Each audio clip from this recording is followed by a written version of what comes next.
Hey, it's Bitty Penny, and today I'm going to make 3 scene cards with you, and one is interactive with a very simple die that's included in the stamp and die of the month.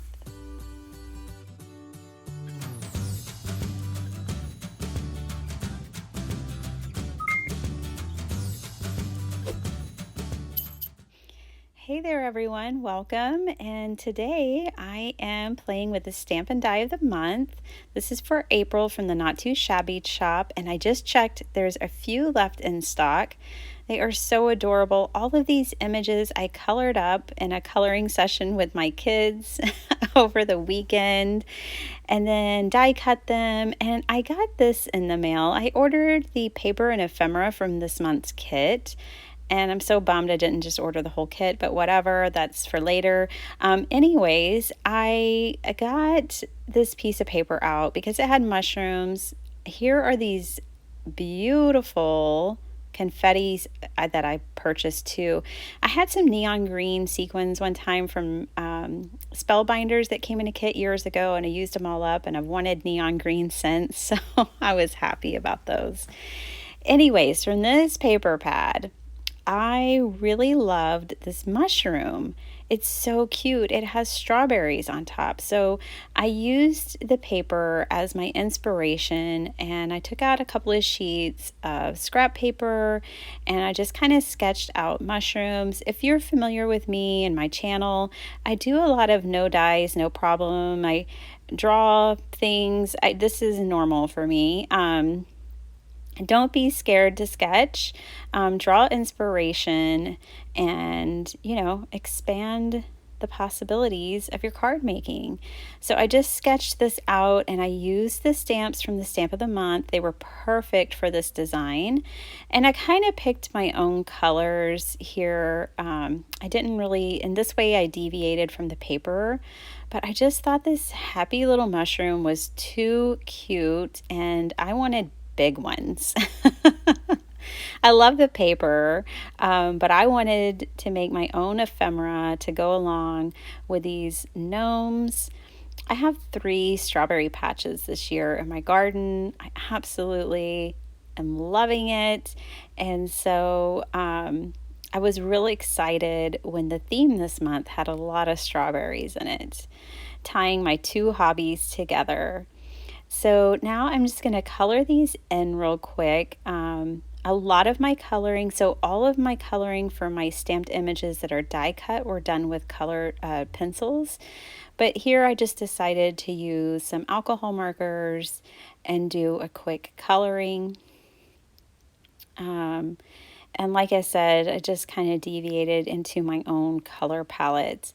So I am making, I should have told y'all before, but I'm making 3 different types of scene cards today, and these are actually going to be used in the second card that I make. So you're going to have to hang out with me and see how I make those. But for the first card, I'm making a slimline. Now, there is no rule. Scene cards don't have to be all one layer. In this example, I'm using patterned paper and I'm using die cuts, and I'm still creating the scene. Jamie had made a card earlier this month and turned those little signposts into a fence, and it was like, brilliant, I'm doing that. So you guys definitely keep an eye out for all of the design team members of the Not Too Shabby Shop. There's so much inspiration here, and I think it's flattering when we feel so inspired by others that we try to recreate or make it our own. That's what we're here to do, is to inspire you. If it inspires you to make a fence, make the fence. So I knew Jamie wouldn't mind. It's flattery when people take our ideas and run with it. So what I wanted to do was make a simple card. So as you can tell here, I just did basic coloring. I didn't use any stencils or anything, just my makeup brushes and my inks. And then I added that square of patterned paper, and now I'm adding my die cuts. I love the way these dies cut everything out, and it's so wonderful, because when you're making a scene like this, you don't have to think about the masking. I mean, I love one layer cards, and the masking can be kind of fun because, you got to think about it, and that's fun. But it's also fun to just assemble. So when you have the coordinating dies, it's like you make your own ephemera. So all of the gnomes, the fence, the strawberries, I colored up over the weekend with my kids when we were just coloring together and playing Would You Rather. So much fun. It's one of our favorites. And I was able to kind of work in advance for this project and yet spend time with my family. And so I colored and then cut it out, and it's like I had ephemera ready for this card making session.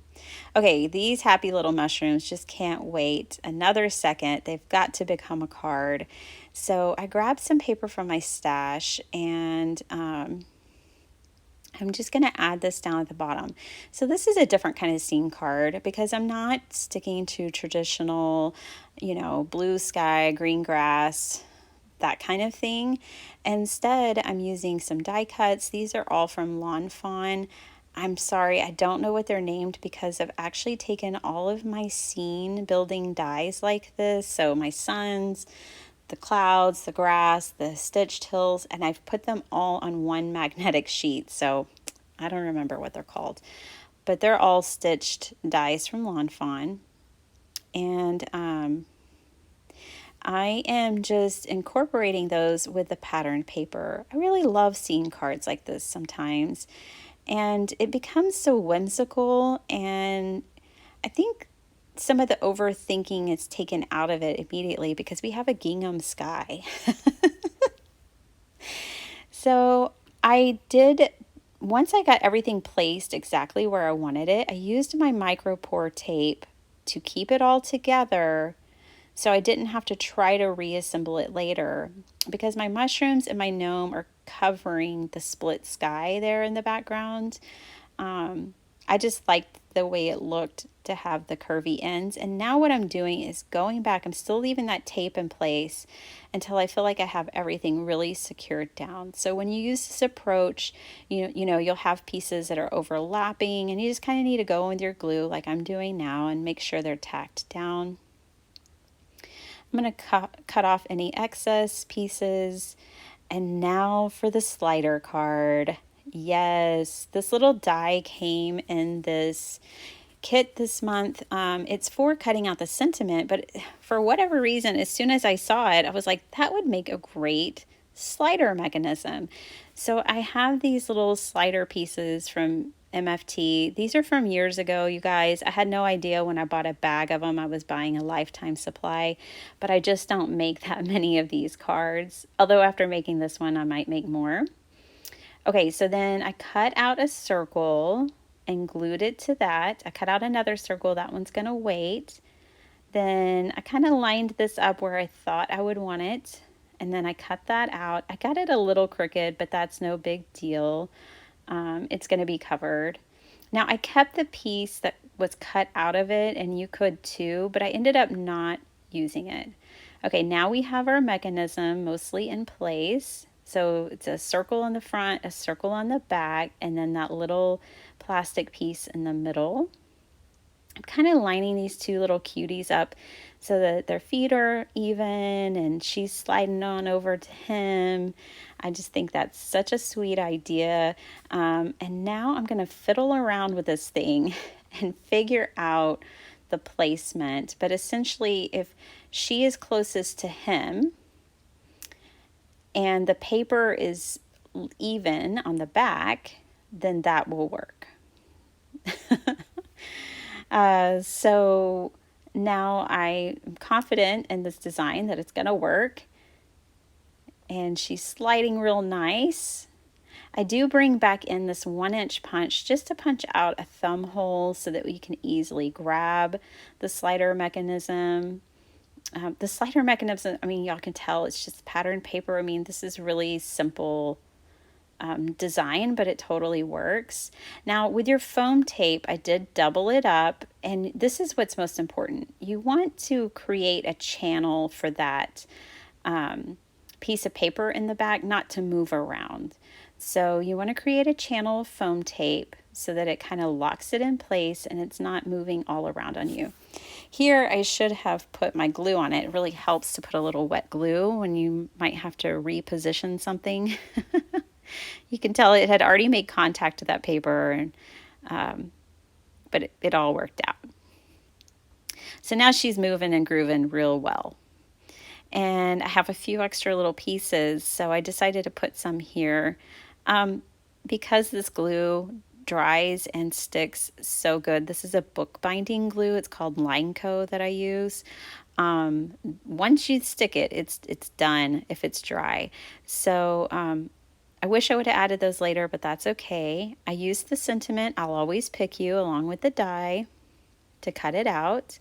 And then I just kind of added a few little strawberries. All this needs to be flat so that it doesn't prevent the little Nomi girl from moving across. Now I did do a half circle with that same 1-inch circle punch just to create even more design for that pull tab. And now I can glue all this down to my card base. I'm putting this on a 5x7 card base in case you were curious. And these are the 3 cards, you guys. So fun. I really love them.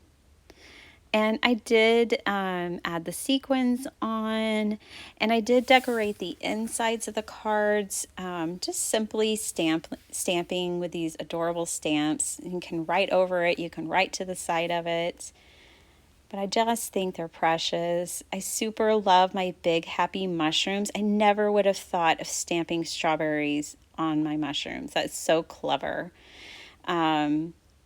And I got it from the design paper, so, from the pattern paper. So be inspired when you're flipping through those things.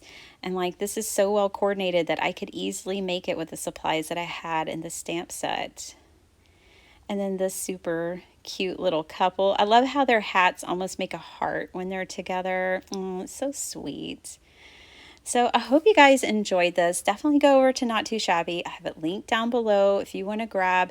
You can get the stamp by itself, or you can get the stamp and die. I do love the stamp and die combo. I think it just gives me so many more opportunities to create. But I absolutely loved making these. I can't wait to make some more, and I will catch you guys next time. Bye.